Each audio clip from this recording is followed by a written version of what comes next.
Good morning. How's everybody doing today? I hope wonderful. We finally got a little sun shining here today in South Florida. The rain has been intense. Thought I was going to have to put the boat down and float away.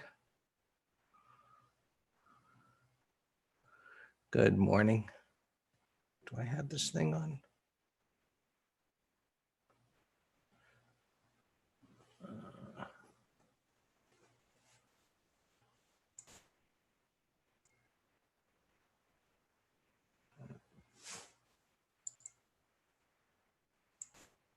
Okay. You guys can see the charts? I don't see the green thing around the charts.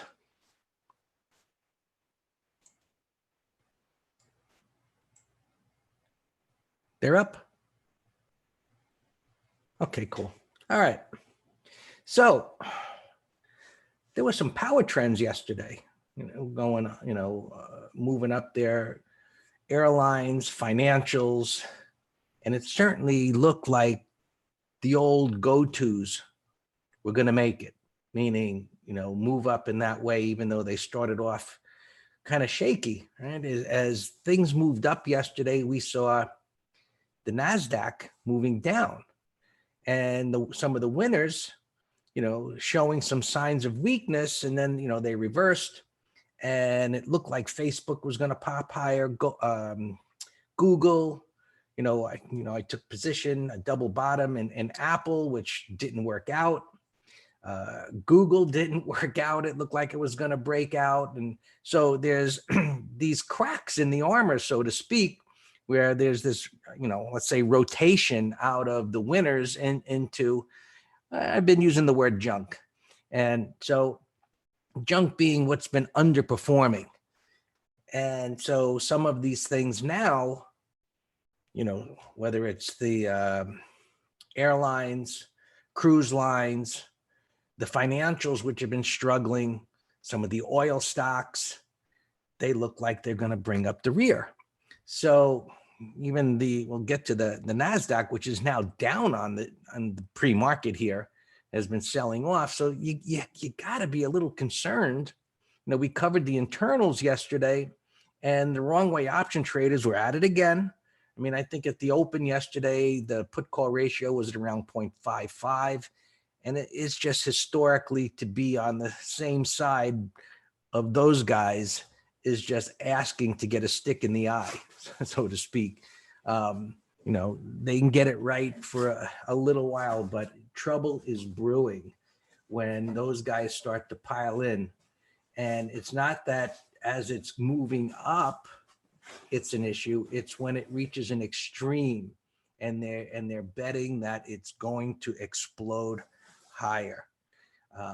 And so as I look at the S&Ps here, we talked about the bullish price action up here. I explained yesterday how this was bullish versus this price action and this price action going sideways at resistance and the bottoming tail bar that took out the low.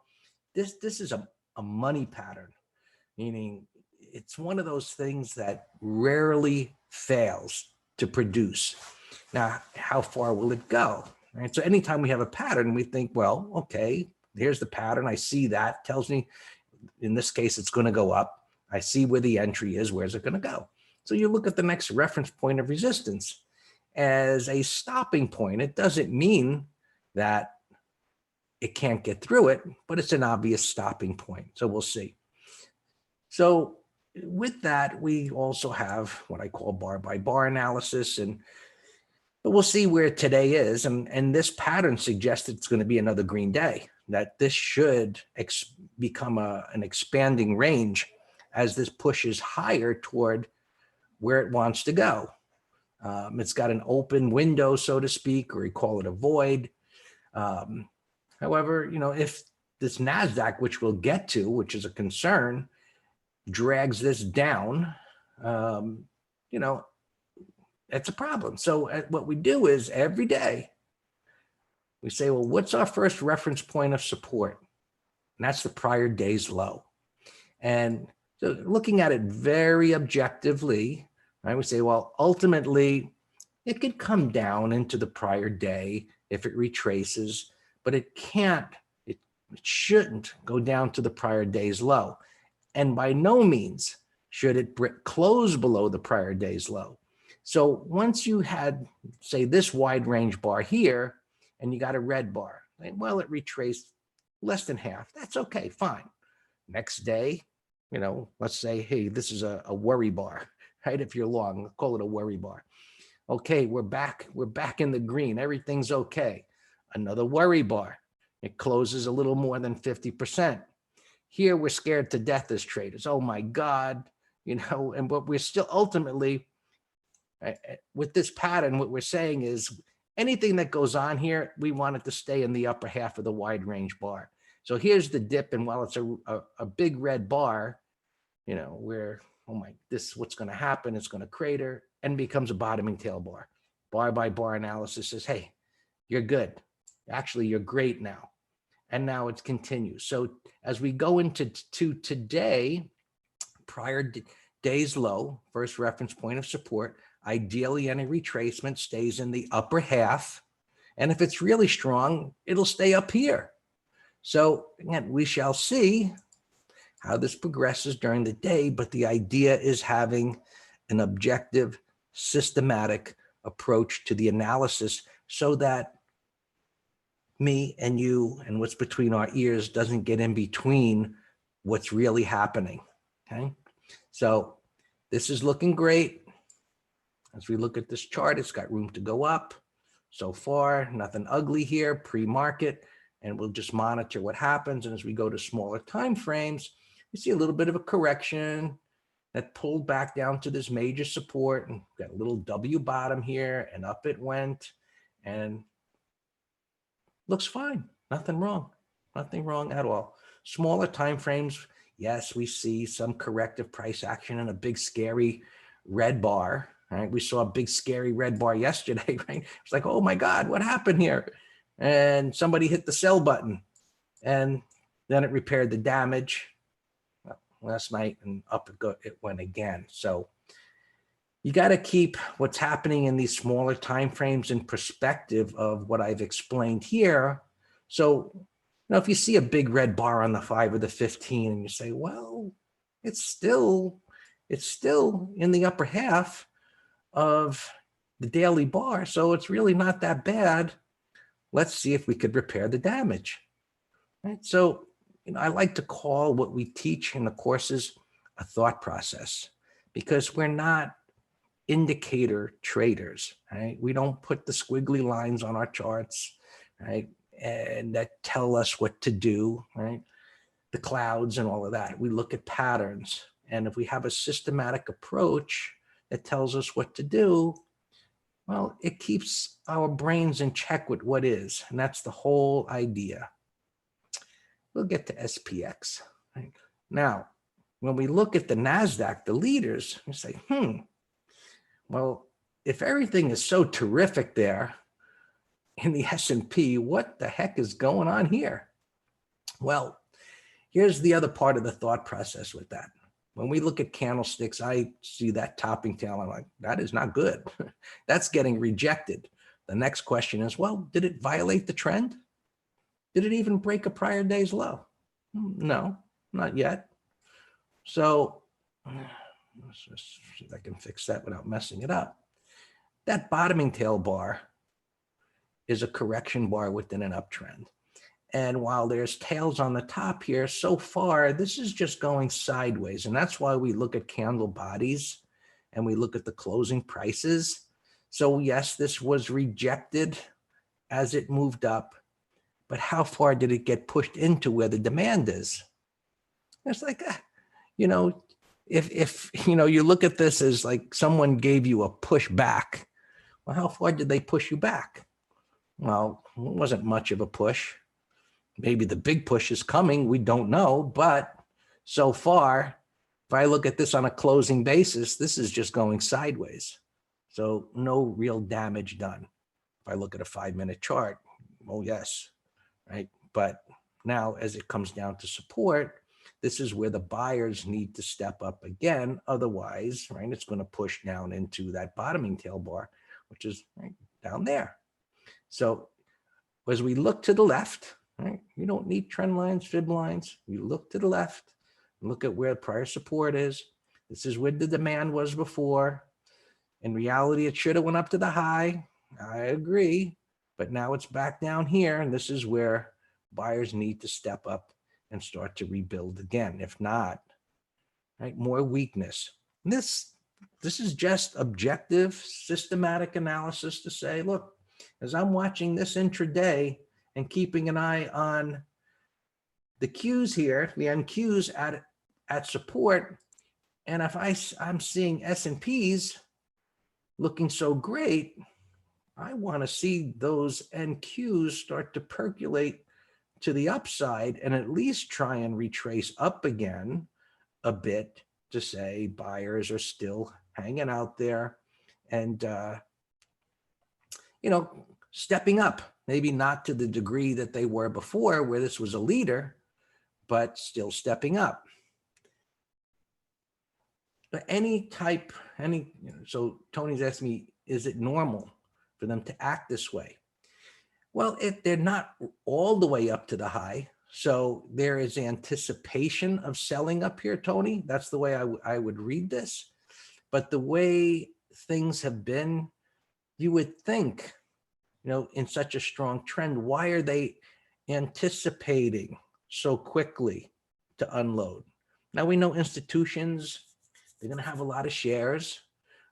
So maybe that's part of what happened yesterday when it was up there. Somebody just unloaded while the demand was there and knocked it down, but backed off before they did any real damage. So we'll just continue to watch that. So it's kind of, it's telling us if the warning sign is there. We looked at the internals yesterday. There's a warning sign there.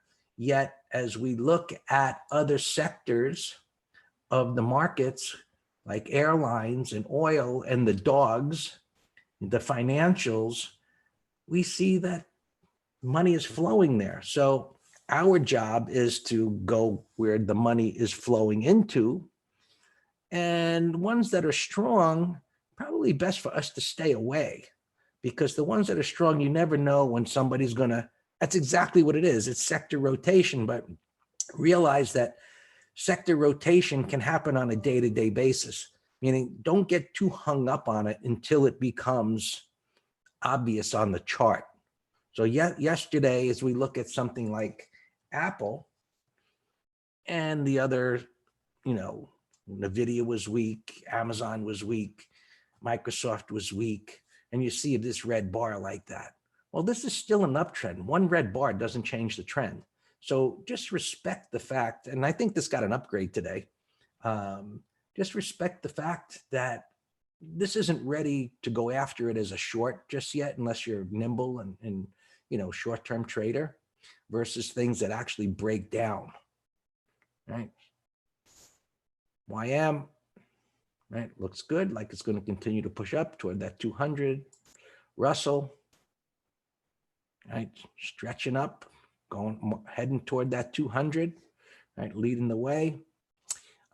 Transports, looking like they can continue to move up. Now, they do have, got to fix this.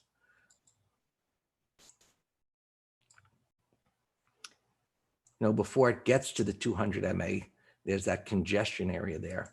And so we could look at this actually as an area, which is what you should do rather than trying to say, oh, 164.67 is the resistance. Anybody that tells you a resistance point that's based on a decimal, run. Just look at it as an area. Wherever it's going to stop, you'll see a green bar, a red bar, a topping tail, or whatever it's going to be. Okay. All right. SPX. So here's the resistance area. Where are we at here? 303. 303, slightly above here. That's a bad tick, looks like. I'm looking at SSO. Got up to around 121-ish.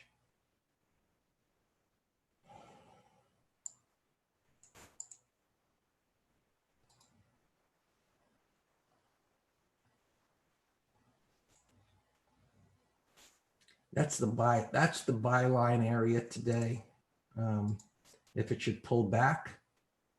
So if the markets, if SPX gets pulled back today, right? Remember yesterday was a red bar, came back up here,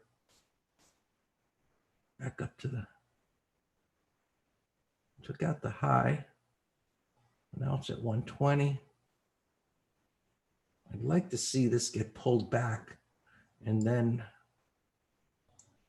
SPX.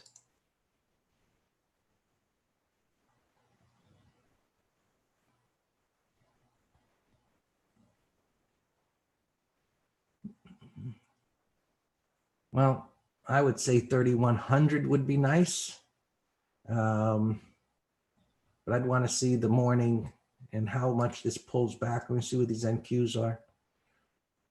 Down near the lows. So if we see the S&Ps, yeah, I didn't think there'd be anything that far away. So look, McGraw and SPX, guys, if this will break down below this swing low on the hourly chart, the closer that it gets down here, the better we're going to be, the safer we're going to be up above here, 30-50-ish or so.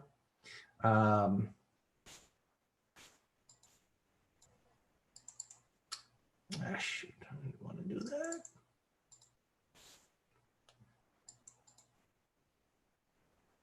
I need to fix this now. All right. I lost my thing. I don't know. We got to get below these swings here, which is maybe getting down near 2,900. What did you write? 2,980. That might be a little close. This bar's low is 29. I would want to get down below this bar's low. Yeah.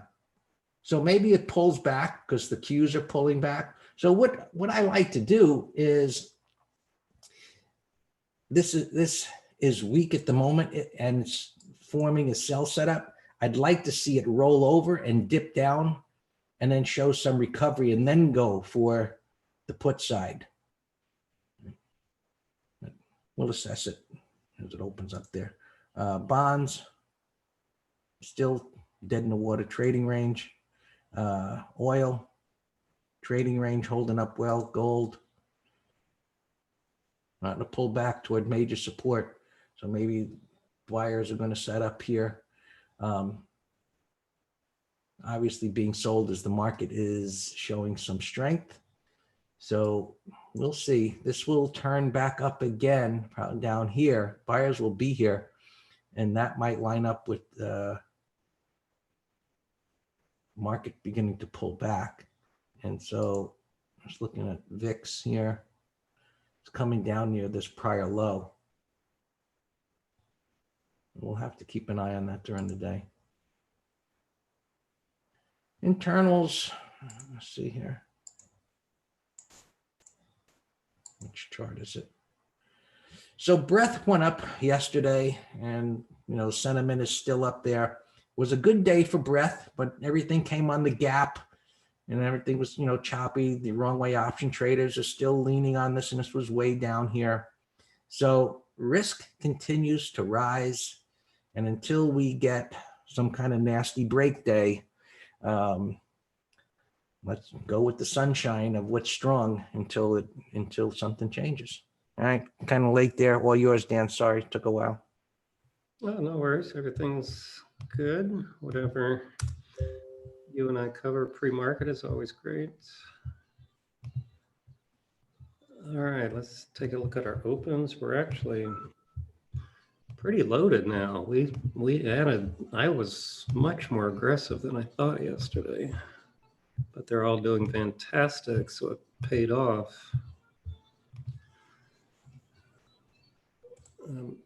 Opens here in the weekly. A Boeing put spread. I tighten the stop for the back half. PayPal, we have a call spread and it's actually flat.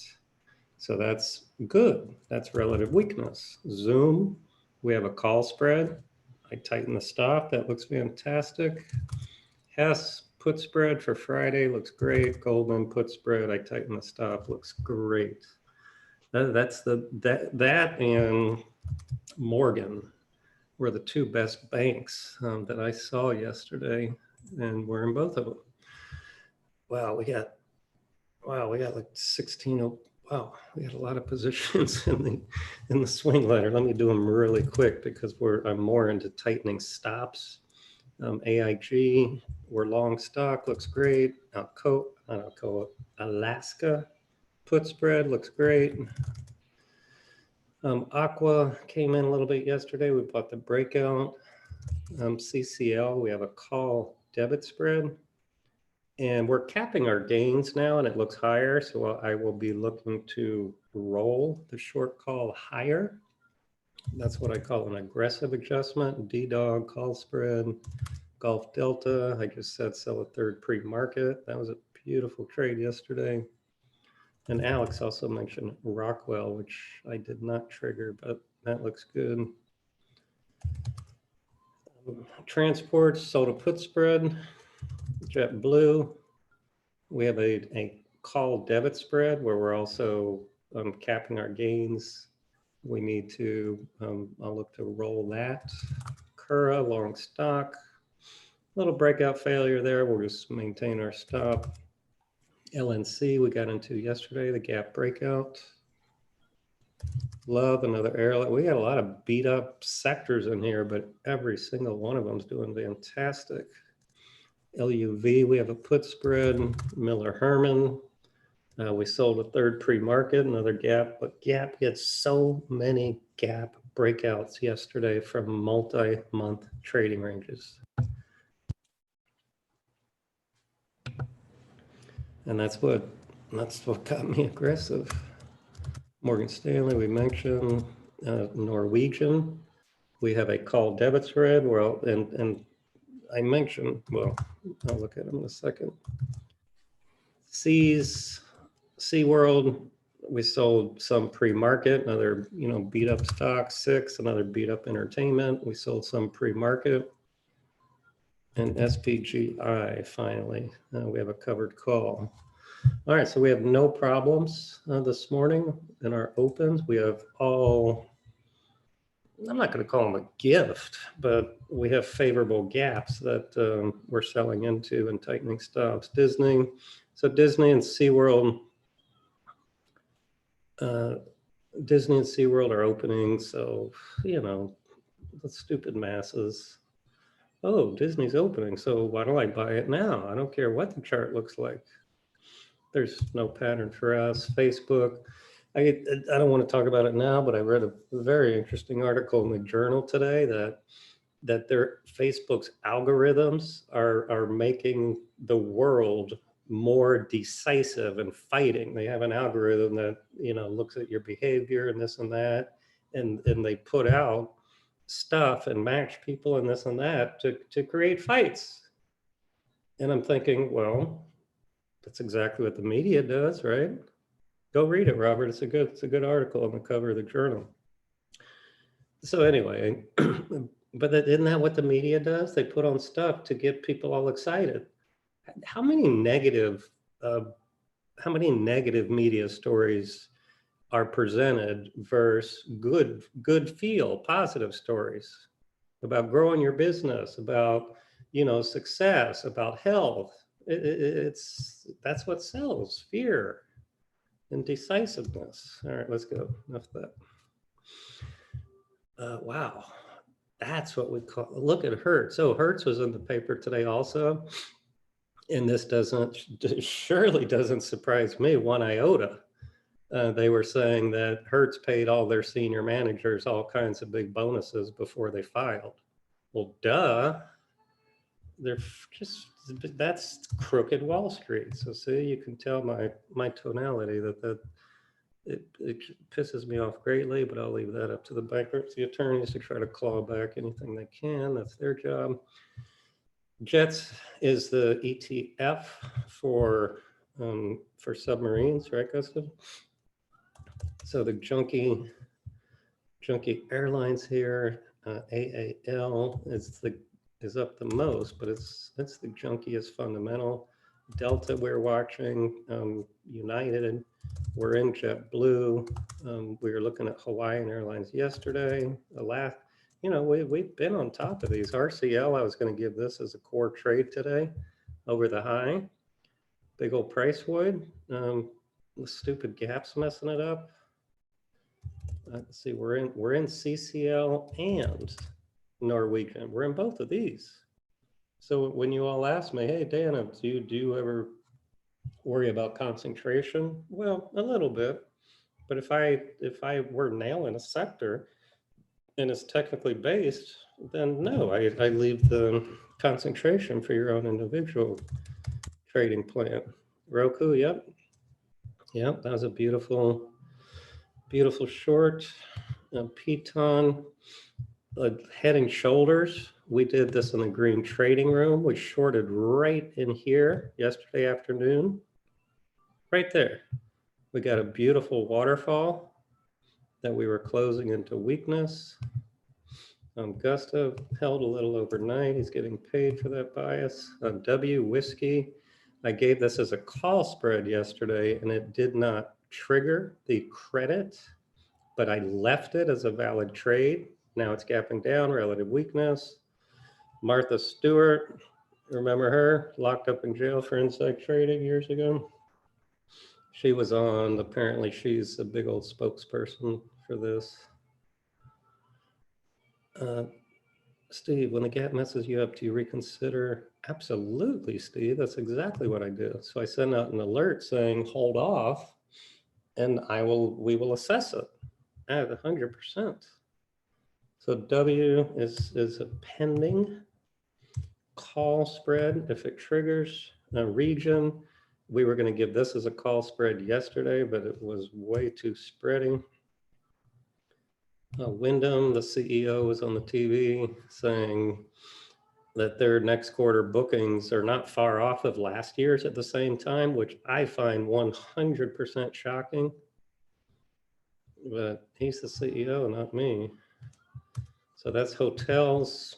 I had this posted as a long over the high yesterday, and now it's gapping over it. So Steve, this is one I sent out an alert. We had Marriott and Diamonds over the high yesterday, and now they're both gapping over it. So I sent out a Telegram alert this morning. Geez, new logo, saying hold off. I have a standard. I got a couple standard ones I grab on trade alerts, and this one I said excessive gap over entry, hold off, and we will monitor. So yeah, that's what our plan. Myrna here, we were talking about a call spread on this euphoric gap up. And that was pretty much the dead high of that run. It's now gapping down another 6. Nothing to do with that. That was Greg Ludwig. That was not me. BEP, that's what we call a small bear island reversal, but it's gapping a support, so there's nothing to do. Shop, look, one of you, we were talking about doing a call spread yesterday on this. You got a big old engulfing climactic sell setup. Yeah, this is a definite call spread candidate. Let's watch that on a bounce. Shop. All right, Ludwig, DB. I'm not chasing these things. Yes, yesterday was the what's the word? Was the low hanging fruit aggressive entry on the gap breakouts. I surely am not buying 2 gap ups today. So I got 0 interest in Delta Bravo. I mean, there still is a price void. So yes, they could go higher, but for me to enter anything like this, I need a rested 15-minute chart like Odafel. Look at Odafel here from yesterday. Now it's up 4 bars, so it's surely not a swing. But that is a beautiful 15-minute chart. So for a day trade, if the market's holding, which it's not right now, this is a day trade candidate. I know, Dan, I was going to say, I was going to spell it for Gustav, because, you know, he's not from this country. He doesn't even know what continent we're in. Yeah, because he was probably thinking that too. All right, AIG, yep, we're in that. I did not tighten stop.